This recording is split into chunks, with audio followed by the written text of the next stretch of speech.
ঢাকা বিশ্ববিদ্যালয়ের কলা ভবন থেকে যুক্ত হচ্ছেন শামীমা সুলতানা। শামীমা, আওয়ামী লীগের সাধারণ সম্পাদক ওবায়দুল কাদেরের সাথে বৈঠক ছিল আজকে শিক্ষকদের, সেটা বাতিল হয়, শিক্ষকরা আসলে কি বলছেন?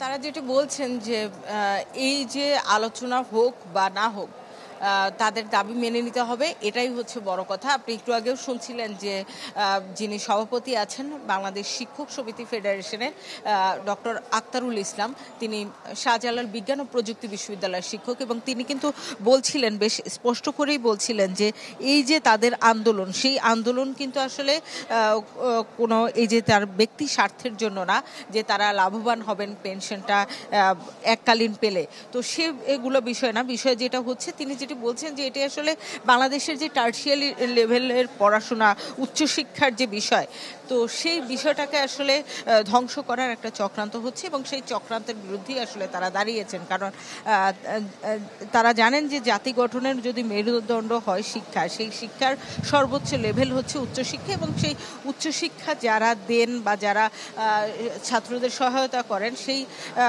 শিক্ষকরা যাতে সবার চেয়ে বেশি সম্মান পান, সেটাই কিন্তু তারা বলছেন, এবং সেই জন্যই আসলে তারা তাদের সেই দাবি আদায় অটল, এবং দাবি আদায় না হওয়া পর্যন্ত তারা তাদের আন্দোলন চালিয়ে যাওয়ার ঘোষণা দিয়েছেন। এবং তাদের যে 3 দফা দাবি, সেই 3 দফার কিন্তু পূর্ণ বাস্তবায়ন তারা চান, এবং সেজন্যই কিন্তু যথারীতি আজকেও সর্বাত্মক কর্মবিরতি চলছে, সব ধরনের কাজ থেকে তারা বিরত আছেন, এবং এই যে তারা প্রতিদিনের মতোই আজকেও 12টা থেকে হচ্ছে গিয়ে 1টা পর্যন্ত তারা এখানে বসছেন, সমাবেশ করবেন, এবং অন্যান্য সব কার্যক্রম কিন্তু বন্ধ আছে, অচল আছে, বলা যায় অনেকটা মুখ থুবড়ে পড়েছে বাংলাদেশের বিশ্ববিদ্যালয়ের শিক্ষা ব্যবস্থা।